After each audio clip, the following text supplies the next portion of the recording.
नमस्कार दोस्तों, मेरा नाम है मयंक पांडे और मैं स्वागत करता हूं आपका आपके लर्नेबल चैनल पर। दोस्तों, हमने एंशिएंट हिस्ट्री की क्लास कर ली है, उसमें बेस्ट 100 एमसीक्यूज हमने किए हैं। हमने मेडिवल पीरियड की भी हिस्ट्री कर ली है और उस पे भी हमने 100 एमसीक्यूज किए हैं। आज हम मॉडर्न हिस्ट्री करेंगे, उसमें भी इंडियन पार्ट को बहुत अच्छे से कवर करेंगे। इसमें हम 60 इंपॉर्टेंट क्वेश्चंस करेंगे और उसके बाद हम 20 से 30 मोस्ट रिपीटेड क्वेश्चन जो 3 या 3 से ज्यादा बार आए हैं उनको करेंगे। तो आइए हम वीडियो को शुरू करते हैं। तो हमारा पहला क्वेश्चन है, DSSB पीआरटी में 2022 में आया हुआ क्वेश्चन है, प्लासी का युद्ध कब लड़ा गया था? बैटल ऑफ प्लासी कब हुआ था? तो दोस्तों, बैटल ऑफ प्लासी 1757 में हुआ था और ये बंगाल के नवाब सिराजुद्दौला, ठीक है, सिराजुद्दौला और अंग्रेजों में रॉबर्ट क्लाइव, ठीक है, इन दोनों के बीच लड़ा गया था, ठीक है, और यहीं से ब्रिटिश शासन की नींव पड़ी थी। ये तो क्या आपका आंसर। इसके अलावा अगर हम बात करें, 1764 में बक्सर का युद्ध हुआ था। एग्जाम पॉइंट ऑफ व्यू से इंपॉर्टेंट है, एनसीईआरटी के फैक्ट हैं सारे, ठीक है। 1761 में पानीपत का तीसरा युद्ध हुआ था। पानीपत का तीसरा युद्ध हुआ था, ठीक है, पानीपत का तीसरा युद्ध 1761 में हुआ था। और 1772 में ये जो आपका वो था वॉरेन हेस्टिंग्स, ठीक है, जो वॉरेन हेस्टिंग्स थे उन्होंने द्वैत शासन समाप्त किया था। नेक्स्ट दोस्तों, बक्सर के युद्ध का अंग्रेजी सेना का नेतृत्व किसने किया था? तो हेक्टर मुनरो। हेक्टर मुनरो को बक्सर के युद्ध का हीरो कहा जाता है, ठीक है। तो इस तरह से आपको ये याद भी रहेगा, रिलेटेड रहेगा, बक्सर के युद्ध का hero Hector Munro. Next question है, सहायक संधि सब्सिडियरी अलायंस की नीति किसने शुरू की थी? तो सहायक संधि की शुरुआत लॉर्ड वेलेस्ली ने की थी। ये खुद को बंगाल का शेर कहते थे और हैदराबाद पहला स्टेट था उस वक्त, ठीक है। हैदराबाद पहला ऐसा स्टेट था जिसने इस सब्सिडरी अलायंस को स्वीकार किया था, ठीक है। हैदराबाद पहला था, ठीक है। नेक्स्ट, इसी पे अगर हम बात करें तो लॉर्ड कॉर्नवालिस ये कौन थे? तो इन्हें कहा जाता है भारतीय सिविल सेवा का जनक, ठीक है। भारतीय सिविल सेवा का जनक लॉर्ड कॉर्नवालिस को कहा जाता है। इसके अलावा इन्होंने स्थायी बंदोबस्त की जो सुविधा 1793 में आई थी, ठीक है, तो उसके उसके लिए भी ये जाने जाते हैं। इसके अलावा अगर बात करें लॉर्ड विलियम बेंटिक, तो ये भारत के पहले गवर्नर जनरल थे और हाँ, ये एग्जाम के लिए इंपॉर्टेंट है, ये चीज आ सकती है, बेसिक पॉइंट्स ही पूछता है ज्यादातर पीआरटी में। तो लॉर्ड विलियम बेंटिक ये भारत के पहले गवर्नर जनरल थे और इन्होंने सती प्रथा का अंत भी किया था, ठीक है।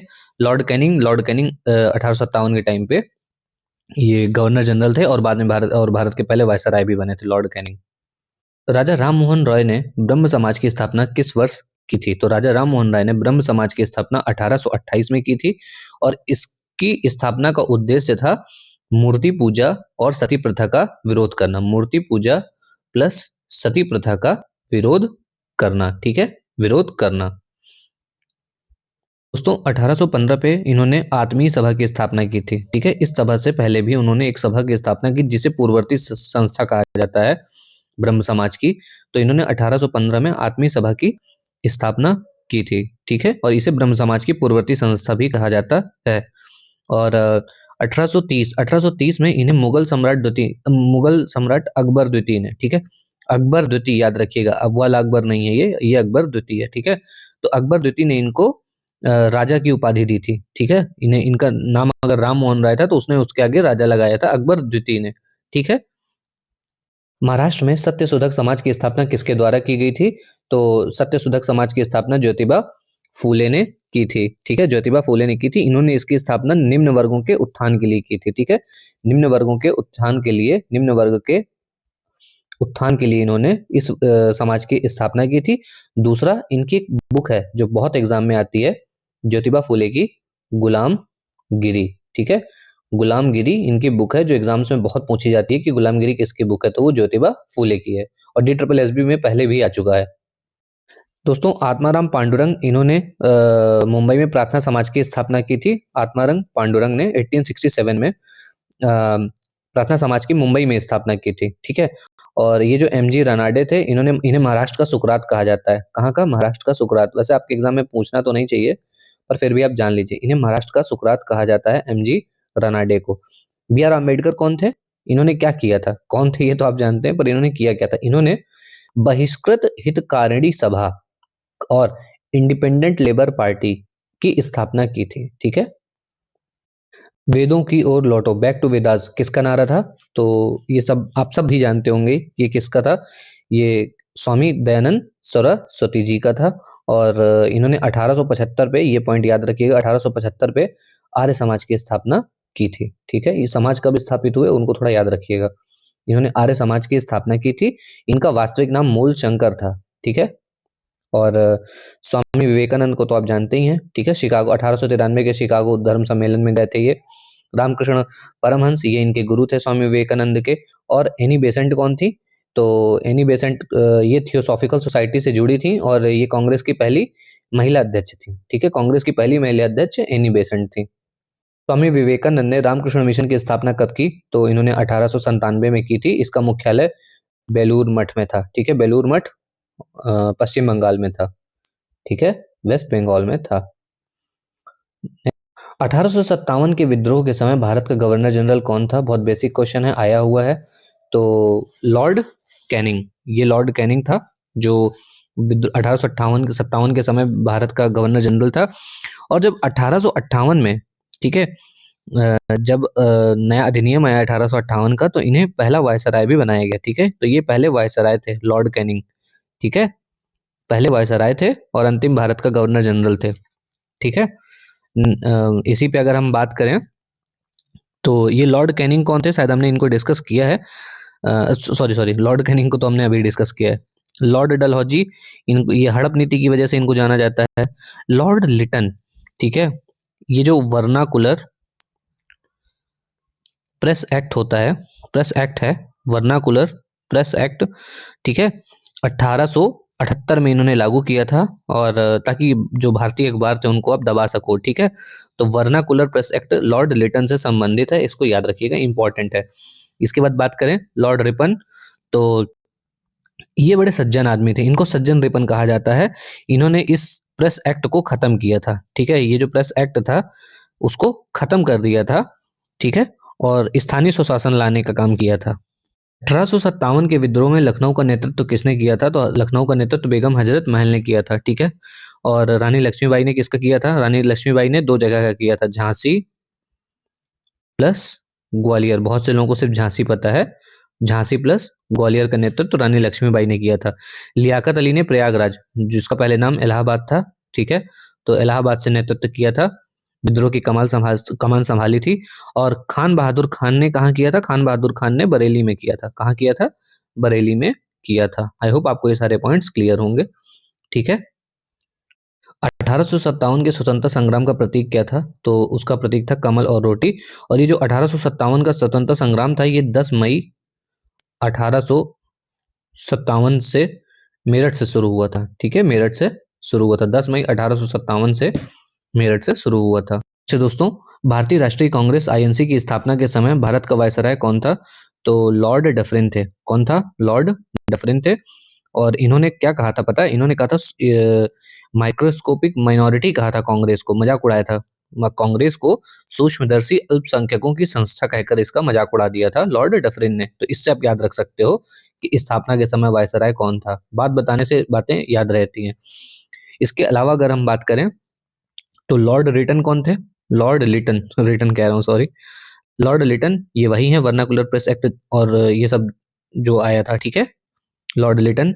लॉर्ड कर्जन, लॉर्ड कर्जन ने क्या किया था? लॉर्ड कर्जन इसलिए जाने जाते हैं क्योंकि इन्होंने 1905 का बंगाल विभाजन करवाया था। ठीक है, स्वीकार कर लिया था उसको।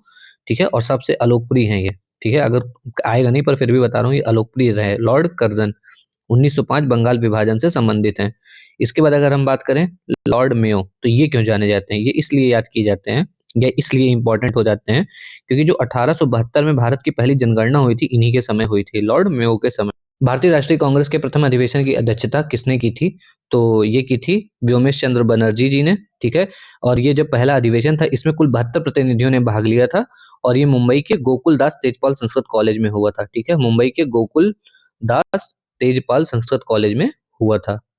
धन के निष्कासन का सिद्धांत किसने प्रतिपादित किया था? तो दादा भाई नौरोजी ने किया था। और इनकी बुक का नाम था पोवर्टी, पोवर्टी बुक का नाम याद रखिएगा, poverty and un British rule of in India, in India. ठीक है, poverty and un British rule in India, इनकी बुक का नाम था दादा भाई नौरोजी ने। देखिए नेक्स्ट है, ब्रिटिश सरकार द्वारा बंगाल के विभाजन को किस वर्ष रद्द किया गया? तो विभाजन तो 1905 में हुआ था, तो ये तो होगा ही नहीं। विभाजन रद्द कब किया गया? 1911 में, ठीक है। 1911 में विभाजन को रद्द कर दिया गया। और इस टाइम पे जो जॉर्ज फिफ्थ था, ठीक है, जॉर्ज फिफ्थ भारत आया हुआ था, जॉर्ज पंचम जिसको कहते हैं, उसने विभाजन को रद्द किया और राजधानी दिल्ली शिफ्ट कर दी। कलकत्ता थी पहले राजधानी। इसके अलावा अगर हम बात करें 1907 में क्या हुआ था, ये एक अच्छा पॉइंट है। कांग्रेस का सूरत विभाजन हुआ था, सूरत में विभाजन हुआ था, कांग्रेस का विभाजन हुआ था सूरत में, ठीक है। कांग्रेस का विभाजन हुआ, सूरत विभाजन हुआ कांग्रेस का, और नरम वर्सेस गरम दल में डिवाइड हो गए ये लोग। इसके अलावा 1919 आपका रॉलेट एक्ट से और जलियांवाला बाग हत्याकांड दोनों से रिलेटेड है, ठीक है। भी आ गया, देखिए कांग्रेस का विभाजन नरम और गरम दल में किस अधिवेशन में हुआ? तो 1907 सूरत अधिवेशन में ये हुआ, ठीक है। दोस्तों नेक्स्ट क्वेश्चन, मुस्लिम लीग की स्थापना 1906 में कहाँ हुई थी? तो मुस्लिम लीग की स्थापना 1906 में ढाका में हुई थी, और इसकी स्थापना की थी नवाब सलीमुल्लाह खान ने, ठीक है। नवाब सलीमुल्लाह खान और आगा खान ने, ठीक है, आगा खान ने मिलकर की थी। किस अधिनियम द्वारा मुसलमानों के लिए पृथक निर्वाचक मंडल की पेशकश की गई या पेश किया गया?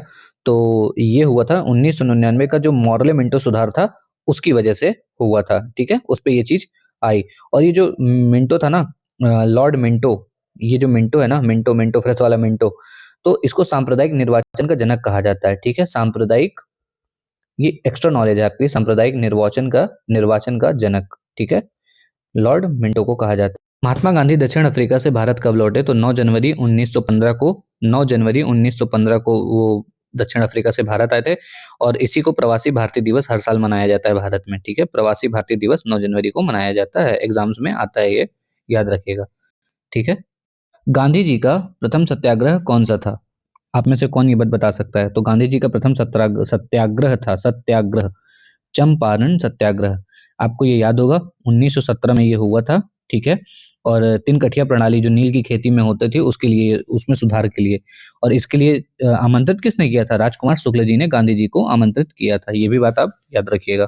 इसके अलावा अगर हम बात करें कि खेड़ा सत्याग्रह किससे संबंधित है, क्या मुझे कोई ये बात बता सकता है कि खेड़ा सत्याग्रह किससे संबंधित है? खेड़ा सत्याग्रह 1918, पहले तो इसकी डेट याद रखिए। 1918 में गुजरात के जो किसान थे, ठीक है, उनकी फसल बर्बाद हो रही थी, ठीक है, ठीक है। तो उसकी माफी के लिए ये हुआ था खेड़ा सत्याग्रह। और अहमदाबाद मील हड़ताल, ये भी 1918 में हुआ था, ठीक है, ये भी 1918 में हुआ था। और गांधी जी ने पहली बार यहाँ पर भूख हड़ताल किया था, ठीक है, पहली बार इन्होंने भूख हड़ताल अहमदाबाद मील हड़ताल में ही की थी। इसके अलावा अगर हम बात करें असहयोग आंदोलन, ये 1920 में शुरू हुआ था, ठीक है। तो चंपारण 1917, ये ऊपर है, 1917 आपका ऊपर है, ठीक है। उसके बाद खेड़ा और अहमदाबाद मील, ये सेकंड नंबर पे, और तीसरे नंबर पे असहयोग आंदोलन 1920 में। जलियांवाला बाग हत्याकांड की जांच के लिए किस समिति को आदेश दिया गया था? तो जलियांवाला बाग हत्याकांड की जांच के लिए हंटर कमीशन की स्थापना की गई थी, और इसमें ये तो कहा गया कि जनरल डायर गलत है, लेकिन उसको सजा नहीं दी गई थी, ठीक है। और इतना सफिशिएंट है। दोस्तों खिलाफत आंदोलन का नेतृत्व मुख्य रूप से किनके द्वारा किया गया? तो ये किया गया था मोहम्मद अली और शौकत अली के द्वारा, मोहम्मद अली और शौकत अली के द्वारा किया गया था। इन्होंने क्या किया कि इन्हें तुर्की का जो खलीफा था उसका समर्थन मिल गया, और इन्होंने उसके समर्थन से आंदोलन शुरू कर दिया, और गांधी जी ने भी इसे हिंदू मुस्लिम एकता का सुनहरा मौका मानकर समर्थन दिया था। इसके अलावा अगर हम बात करें, खान अब्दुल गफ्फर खान, ये नाम आपने सुना होगा, एग्जाम में आता है, किसे सीमांत गांधी कहा जाता है, ठीक है। तो सीमांत गांधी कहा जाता है खान अब्दुल गफ्फार खान को, ठीक है। और इन्होंने लाल कोटी आंदोलन चलाया था, ठीक है, लाल कोटी आंदोलन चलाया था। मोहम्मद अली जिन्ना, इन्होंने खिलाफत को धर्म के साथ जोड़ने पर विरोध किया था, ठीक है, 1920 में। जाने दीजिए इनकी बात, छोड़ दिया था इन्होंने कांग्रेस को 1920 में। अबुल कलाम आजाद, अबुल कलाम आजाद, ये नाम आप शायद सुने होंगे, आपको पता होगा। तो ये, हाँ, अल हिलाल अखबार इनका था, एक अखबार और था, मुझे उसका नाम भूल गया, अल हिलाल अखबार इनका था, ठीक है। किस प्रसिद्ध घटनाक्रम महात्मा गांधी ने 1922 में असहयोग आंदोलन वापस ले लिया था? जलियांवाला बाग हत्याकांड, ये तो 1919 में हुआ था, ठीक है। काकोरी कांड कब हुआ था? काकोरी कांड हुआ था 1925 में। ये क्रांतिकारियों ने जो ट्रेन लूटी थी खजाना वजाना वाली, ठीक है। और पूना पैक्ट ये कब हुआ था? ये तो 1932 में हुआ है, पर वहां डेट है 1922, है ना। पूना पैक्ट 1932 में हुआ था, ठीक है। यरौदा जेल में गांधी जी और अम्बेडकर जी के बीच में हुई थी पूना पैक्ट, ठीक है। तो ये तो हो ही नहीं सकता। काकोरी 1925 में ट्रेन डकैती है। जलियांवाला बाग हत्याकांड 1919 में हुआ था। तो बचता कौन है? चौरी चौरा कांड। तो चौरी चौरा कांड ही इसका आंसर होगा। जब चौरी चौरा कांड हुआ 5 फरवरी, ठीक है, 5 फरवरी था ना, वैसे मैं गलत नहीं हूँ, 5 फरवरी था। 5 फरवरी 1922 को ये कांड हुआ था, चौरी चौरा कांड, ठीक है। तो जब इसमें हिंसा हो गई तो इन्होंने इस असहयोग आंदोलन को वापस ले लिया था। 1923 में स्वराज पार्टी की स्थापना किसके द्वारा की गई? तो 1923 में स्वराज पार्टी की स्थापना जवाहरलाल नेहरू और सुभाष चंद्र बोस नहीं, महात्मा गांधी सरदार पटेल बिल्कुल नहीं, लाला लाल नहीं, मोतीलाल नेहरू और सी आर दास, ठीक है। सी आर दास, मोतीलाल नेहरू और सी आर दास ने की थी। काकोरी ट्रेन एक्शन देखिए आ गया क्वेश्चन। 1925 में किसे फांसी की सजा नहीं दी गई? तो चंद्रशेखर आजाद। अगर आपको नहीं पता तो आप इससे कॉमन सेंस लगा सकते हैं, इन्होंने गोली मार ली थी ना, तो चंद्रशेखर आजाद को फांसी नहीं दी गई थी। बाकी रामप्रसाद बिस्मिल, अशफाक उल्ला खां और रोशन सिंह को फांसी दी गई थी। अशफाक उल्ला खां पहले मुस्लिम क्रांतिकारी थे जिन्हें फांसी मिली थी पहली बार, ठीक है। रामप्रसाद बिस्मिल को गोरखपुर जेल में फांसी दी गई थी और रोशन सिंह को प्रयागराज के नैनी जेल में फांसी दी गई थी। साइमन कमीशन के बहिष्कार के दौरान किस नेता पर हुए लाठीचार्ज के कारण उनकी मृत्यु हो गई थी? तो लाला लाजपत राय। नेक्स्ट है दोस्तों, 1928 में बारदोली सत्याग्रह का नेतृत्व किसने किया और उन्हें सरदार की उपाधि दी गई? तो ये किसने किया था? आप में से कौन बताएगा इसका आंसर? इसका सही आंसर है वल्लभ भाई पटेल। इनके नाम के आगे सरदार तभी लगा। दरअसल हुआ क्या था, जो गुजरात की महिलाएं थी उन्होंने इनकी कुशलता को देखकर गांधी जी के माध्यम से इनको ये उपाधि दी थी। नेक्स्ट क्वेश्चन है कि भारतीय राष्ट्रीय कांग्रेस के किस अधिवेशन में पूर्ण स्वराज की मांग की गई थी? दोस्तों ये क्वेश्चन अच्छा है और इंपॉर्टेंट सेक्शन का क्वेश्चन है। तो पूर्ण स्वराज की मांग कब की गई थी? आप में से कोई बताएगा? पूर्ण स्वराज की मांग 1929 में लाहौर अधिवेशन में की गई थी, ठीक है। और अध्यक्ष इसके थे जवाहरलाल नेहरू, ठीक है। लाहौर अधिवेशन के अध्यक्ष थे जवाहरलाल नेहरू जी। और यहाँ पे रावी नदी के तट पर तिरंगा फहराया गया था, ठीक है।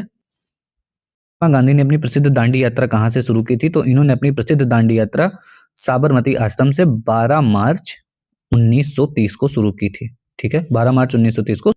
गांधी अरविंद समझौते का मुख्य उद्देश्य क्या था? तो कांग्रेस का दूसरे गोलमेज सम्मेलन में भाग लेना, ये इसका उद्देश्य। यह क्वेश्चन, पूना पैक्ट 1932 में किन दो नेताओं के बीच हुआ हस्ताक्षरित? तो ये हुआ था गांधी जी और बी आर अम्बेडकर, ठीक है। गांधी जी और बी आर अम्बेडकर। नेक्स्ट दोस्तों, किसने तीनों गोलमेज सम्मेलनों में भाग लिया? तो तीनों गोलमेज सम्मेलनों में भाग लिया था डॉक्टर बी आर अम्बेडकर ने, और 1930, 31 और 32 में। और इसके अलावा तेज बहादुर सप्रू ने भी तीनों सम्मेलनों में भाग लिया था। तेज बहादुर सप्रू ने भी लिया था। किस अधिनियम को जवाहरलाल नेहरू ने गुलामी का नया चार्टर कहा? तो 1935 के अधिनियम को, भारत सरकार का जो 1935 का अधिनियम था, इसे गुलामी का नया चार्टर कहा। और बिना इंजन की सरकार भी कहा था। बिना इंजन की कार भी कहा था। 1939 में कांग्रेस के अध्यक्ष पद से इस्तीफा देने के बाद सुभाष चंद्र बोस ने किस दल की स्थापना की थी? तो इन्होंने फॉरवर्ड ब्लॉक की स्थापना की थी। इसमें क्या हुआ था कि गांधी जी से इनके वैचारिक मतभेद हुए थे, जिसे त्रिपुरी संकट भी कहा जाता है। तो इन्होंने फॉरवर्ड ब्लॉक की स्थापना की। अच्छा, इसके अलावा आजाद हिंद फौज की स्थापना किसने की थी? ये कोई बता सकता है कि ये आजाद हिंद फौज की स्थापना किसने की थी?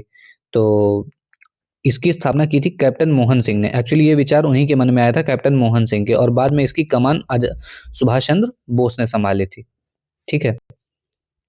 नेक्स्ट है दोस्तों, 1940 में जो व्यक्तिगत सत्याग्रह शुरू करने वाले पहले सत्याग्रही कौन थे? पहले सत्याग्रही कौन थे 1940 में जिन्होंने व्यक्तिगत सत्याग्रह शुरू किया था? तो इस विनोबा भावे थे। पहले नंबर पे विनोबा भावे थे, ये फर्स्ट थे जिन्होंने व्यक्तिगत सत्याग्रह शुरू किया था। जवाहरलाल नेहरू सेकंड पर्सन थे जिन्होंने इसको शुरू किया था, और ब्रह्मदत्त थर्ड पर्सन थे, ठीक है। तो आप बस विनोबा भावे वाला ही याद रखिएगा। क्रिप्स मिशन को किसने एक टूटते बैंक के नाम का उत्तर दिनांकित चेक कहा था? किसने कहा था? ये कहा था महात्मा गांधी जी ने। इस क्वेश्चन को देख के कोई कह सकता है कि पीआरटी का क्वेश्चन है, पर ये आया है, तो आपको बहुत अच्छे से ये सब पढ़ना है। भारत छोड़ो आंदोलन क्विट इंडिया मूवमेंट के दौरान गांधी जी ने कौन सा नारा दिया था, करो या मरो। क्वेश्चन 1943 में आजाद हिंद फौज की कमान सुभाष चंद्र बोस ने कहां संभाली थी? तो इन्होंने आजाद हिंद फौज की कमान सिंगापुर में संभाली थी। 1946 में भारत आए कैबिनेट मिशन का नेतृत्व किसने किया था? तो इसका नेतृत्व किया था सर पैथिक लॉरेंस ने। ठीक है, सर पैथिक लॉरेंस ने किया था। ये उस टाइम पे सेक्रेटरी ऑफ स्टेट थे। भारत के विभाजन के लिए माउंट बेटन योजना की घोषणा कब की गई थी? तो इसका सही आंसर है, ठीक है, 3 जून 1947। भारत के विभाजन के लिए माउंट बेटन योजना 3 जून 1947 को की गई थी, ये घोषणा की गई थी। और इसे कहा जाता है डिली बर्ड प्लान। ठीक है, बल्कन प्लान भी कहा जाता है, डिली बर्ड या बल्कन प्लान करके आप इसको याद रखिएगा। और इसी के आधार पर भारत का बंटवारा हुआ था। 15 अगस्त 1947 स्वतंत्रता हुई थी, भारत की स्वतंत्रता का दिन था ये। 26 जनवरी 1947, ये कोई बता सकता है कि इस दिन क्या हुआ था? कमेंट सेक्शन में बताइए कि इस दिन क्या हुआ था। अच्छा चलिए, 26 जनवरी क्यों क्यों ये डेट रखी गई गणतंत्र दिवस की, ये कोई बता सकता है? अगर आपको पता है तो प्लीज बताइएगा। 20 फरवरी 1947 को क्या हुआ था? 20 फरवरी 1947 को जो ब्रिटिश पीएम क्लीमेंट एटली थे, ठीक है, उन्होंने घोषणा की थी कि अंग्रेज जून 1948 तक भारत को पूरी तरह छोड़ देंगे। ठीक है, एग्जाम के लिए यही बस इंपॉर्टेंट है। क्वेश्चन, स्वतंत्र भारत के प्रथम भारतीय गवर्नर जनरल कौन थे? तो स्वतंत्र भारत के प्रथम भारतीय गवर्नर जनरल थे, भारतीय, ये शब्द याद रखिएगा, सी राजगोपालाचारी। ये प्रथम थे और अंतिम भी यही थे। इसके बाद गवर्नर जनरल कोई नहीं बना भारत में। हाँ, स्वतंत्र भारत के प्रथम गवर्नर जनरल, ठीक है, भारतीय नहीं, जो कि प्रथम गवर्नर जनरल थे, वो लॉर्ड माउंट बेटन थे। ठीक है, 1855-56 में प्रसिद्ध संथाल विद्रोह का नेतृत्व किसने किया था? ये इंपॉर्टेंट क्वेश्चन का सेगमेंट है, अच्छे से इसको समझिएगा। तो 1855 और 56 में जो संथाल विद्रोह था उसका नेतृत्व किया था सिद्धू और कान्हो ने। ठीक है, ये विद्रोह झारखंड में हुआ था। झारखंड की जो राजमहल की पहाड़ियां हैं वहां पे हुआ था, अंग्रेजों और जमींदारों के बीच। ठीक है, तो सिद्धू और कान्हो ने संथाल विद्रोह किया था 1855-56 में, इसको अच्छे से याद रखिएगा। इसके अलावा अगर हम बात करें बिरसा मुंडा, तो मुंडा विद्रोह या उलगान विद्रोह इन्हीं से जुड़ा हुआ है। उलगुलान जो जो भी बोलते हो, बिरसा मुंडा से ही जुड़ा हुआ है। ठीक है, बिरसा मुंडा से कौन सा जुड़ा हुआ है? मुंडा विद्रोह कह दीजिए या उलगुलान विद्रोह कह दीजिए, इन्हीं से जुड़ा हुआ है। ठीक है, ये 1899 और 1900 के आसपास हुआ था। ठीक है, नेक्स्ट अगर हम कहें टंट्या भील, तो इन्हें भारत का रॉबिन हुड कहा जाता है। टंट्या भील को भारत का रॉबिन हुड कहा जाता है। ठीक है, और तिरोत सिंह, इनका आप मुझे कमेंट बॉक्स में बताइए अगर आपको पता है, वैसे आएगा नहीं, चांसेस बहुत कम है, पर फिर भी। नील की खेती का करने वालों की दुर्दशा पर आधारित प्रसिद्ध नाटक नील दर्पण के लेखक कौन थे? तो ये जो नील दर्पण है ये दीनबंधु मित्र का नाटक था। ठीक है, इन्होंने बंगाल के जो नील किसान थे उनके शोषण को दिखाया था। ठीक है, बंकिम चंद्र चटर्जी ने क्या लिखा था? आनंद मठ लिखा था। क्या लिखा था? आनंद मठ। क्या लिखा था?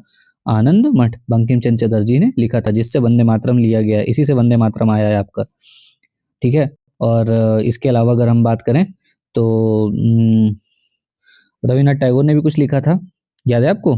खैर, अगर नहीं याद है तो सर्च करिए और पढ़ के जाइएगा इनके बारे में। आर्य समाज की स्थापना स्वामी दयानंद सरस्वती ने कब की थी? तो आर्य समाज की स्थापना स्वामी दयानंद सरस्वती ने 1875 में मेरठ में की थी। बाद में इसका हेडक्वार्टर लाहौर शिफ्ट कर दिया गया था। ठीक है, sorry sorry sorry sorry sorry sorry, Meerut में नहीं, मुंबई में की थी शायद, मुझे लग रहा है। एक बार आप क्रॉस चेक कर लीजिएगा इसको। मुंबई में जहां तक की थी इन्होंने, जहां तक मुझे याद है, आर्य समाज की स्थापना स्वामी दयानंद सरस्वती ने मुंबई में ही की थी। एक बार आप क्रॉस चेक कर लीजिएगा, पर मुंबई ही सही है। निम्नलिखित में से किसे भारतीय प्रेस का मुक्तिदाता, लिबरेटर ऑफ इंडियन प्रेस कहा जाता है? तो सही आंसर है चार्ल्स मेटकॉफ। इन्होंने प्रेस की पाबंदियां हटाई थी। ठीक है, लिटन ने लगाई थी, मेटकॉफ ने हटाई थी। ठीक है, और रिपन का नाम याद है? रिपन, इन्होंने इस एक्ट को खत्म ही कर दिया था। आपको ऊपर ही बताया था, भारतीय स्थानीय स्वशासन में भारतीय भारत में स्थानीय स्वशासन का जनक किसे माना जाता है? ठीक है, लोकल सेल्फ गवर्नमेंट का जनक किसे माना जाता है? तो मैंने ये आपको बताया था कि लॉर्ड रिपन को कहा जाता है। ठीक है, ठीक है दोस्तों, बाल गंगाधर तिलक ने केसरी समाचार पत्र किस भाषा में शुरू किया था? तो बाल गंगाधर तिलक ने बाल गंगाधर तिलक ने इसे शायद मराठी भाषा में ही शुरू किया था। बाल गंगाधर तिलक द्वारा शुरू किया गया केसरी समाचार पत्र मराठी भाषा में था। ठीक है। यंग बंग आंदोलन, ठीक है, के प्रवर्तक कौन थे? तो हेनरी विवियन डेरोजियो। और ये इन्हें आधुनिक भारत का प्रथम राष्ट्रकवि कहा जाता है। ठीक है, प्रथम राष्ट्रवादी कवि। ठीक है, प्रथम राष्ट्रवादी कवि कहा जाता है आधुनिक भारत का। ठीक है, प्रथम राष्ट्रवादी कवि इनको कहा जाता है, Henry Vivian Derozio. Indian association 1876 में इसकी स्थापना किसने की थी? इंडियन एसोसिएशन की स्थापना किसने की थी? तो 1876 में इसकी स्थापना किसने की थी? क्या कोई जानता है? सुरेंद्र नाथ बनर्जी और आनंद मोहन बोस। तब तो ये कांग्रेस से पहले की संस्था हो गई। सुरेंद्र नाथ बनर्जी और आनंद मोहन बोस ने इंडियन एसोसिएशन की स्थापना। दोस्तों, गुलामगिरी नामक प्रसिद्ध पुस्तक के लेखक कौन है? तो अभी मैंने आपको बताया था, महात्मा ज्योतिबा फूले इसके लेखक हैं। ठीक है। भारतीय राष्ट्रीय कांग्रेस की पहली महिला अध्यक्ष कौन बनी? तो एनी बेसेंट पहली महिला अध्यक्ष बनी थी। और ये जो आप सरोजिनी नायडू जी का नाम देख रहे हैं, ठीक है, तो ये पहली भारतीय महिला अध्यक्ष थी। ठीक है, पहली भारतीय महिला अध्यक्ष थी सरोजिनी नायडू। कानपुर वाले सम्मेलन में बनी थी। ठीक है, जो कानपुर सम्मेलन था उसमें बनी थी 1925 में, शायद, जहां तक 1925 में। बहुत अच्छा क्वेश्चन है। कांग्रेस के किस अधिवेशन में पहली बार वंदे मातरम गाया गया था?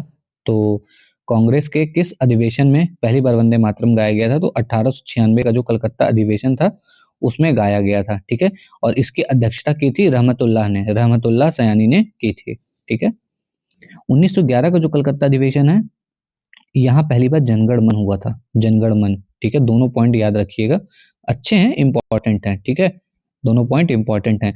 वंदे मातरम गाया गया था 1896 में, उसके बाद 1911 में जनगण मन गाया गया था, और दोनों जो अधिवेशन हुए थे वो कोलकाता में ही हुए थे। स्वराज पुस्तक महात्मा गांधी द्वारा किस वर्ष लिखी गई? तो 1909 में लिखी गई थी। ठीक है, ये मूल रूप से गुजराती भाषा में है, और जहाज में ये यात्रा कर रहे थे उस वक्त इन्होंने इसको लिखा था। किसे सीमांत गांधी के नाम से जाना जाता है? मैंने अभी आपको बताया था, खान अब्दुल गफ्फार खान को सीमांत गांधी के नाम से जाना जाता है। ठीक है, और ये पहले विदेशी थे जिन्हें भारत रत्न भी दिया गया था। ठीक है, भारत रत्न से सम्मानित किया गया था इनको। 1931 का जो कराची अधिवेशन था, इसकी अध्यक्षता किसने की थी? देखिए, ये क्वेश्चन अपने आप में 2-3 क्वेश्चन करा रहा है। 1931 के कराची अधिवेशन की अध्यक्षता किसने की, और इसी में मौलिक अधिकारों को भी प्रस्ताव पारित किया गया? तो कोई और नहीं, सरदार वल्लभ भाई पटेल ने किया था। ठीक है, सरदार वल्लभ भाई पटेल ने मौलिक अधिकार और आर्थिक नीति का यहाँ पे प्रस्ताव रखा था। डिवाइडेड इंडिया के पुस्तक के लेखक कौन थे? तो divided India doctor Rajendra Prasad की किताब है। ठीक है, ये भारत के पहले राष्ट्रपति थे। मौलाना आजाद ने भी एक किताब लिखी थी, और इंडिया विंस फ्रीडम लिखी थी। क्या लिखी थी? India wins freedom. मैं लिख देता हूँ, India wins freedom Maulana Azad की किताब है। ठीक है, मौलाना आजाद थे कौन? थोड़ा पता करिएगा, इनका स्वतंत्रता से और भारत की शिक्षा से क्या संबंध है। ठीक है, पढ़ के जाइएगा उसको। महात्मा गांधी ने हरिजन नामक साप्ताहिक पत्रिका का प्रकाशन किस वर्ष शुरू किया था? तो 1933 में शुरू किया था। ठीक है दोस्तों, क्या हुआ था कि जब ये यरवदा जेल से छूटने के बाद इन्होंने दलितों के उत्थान के लिए, ठीक है, जो ये सब काम शुरू किया था। इनके 1-2 पत्र और थे, और तो वैसे बहुत सारे थे, लेकिन कुछ जो चंद चुनिंदा है, यंग इंडिया, नवजीवन, ये सब भी इम्पोर्टेंट है। अभिनव भारत नामक गुप्त क्रांतिकारी संगठन की स्थापना किसने की थी? तो अभिनव भारत, ठीक है, अभिनव भारत की स्थापना वीडी सावरकर ने 1904 में की थी। ठीक है, डेट तो उतनी इंपॉर्टेंट नहीं है, पर किसने की थी ये जरूर याद रखिएगा, वीडी सावरकर ने की थी। पहले इसका नाम मित्र मेला था। Next question, British house of Commons के लिए चुने जाने वाले पहले भारतीय कौन थे? तो दादा भाई नौरोजी थे। कौन थे? दादा भाई नौरोजी, और ये लिबरल पार्टी के टिकट पर 1892 में सिलेक्ट हुए थे। ठीक है, इनकलाब जिंदाबाद का नारा पहली बार किसके द्वारा दिया गया? ठीक है, किसके द्वारा दिया गया? तो अगर कहा जाए कि इनकलाब का नारा किसके द्वारा दिया गया, तो हसरत मोहानी के द्वारा दिया गया। ठीक है, लेकिन अगर ये कहा जाए कि इसे प्रसिद्ध पूरी दुनिया में किसने किया, तो वो भगत सिंह ने किया था। ठीक है, वो भगत सिंह ने किया था। भारत की संविधान सभा कॉन्स्टिट्यूएंट असेंबली के अस्थाई अध्यक्ष कौन थे? अस्थाई अध्यक्ष कौन थे?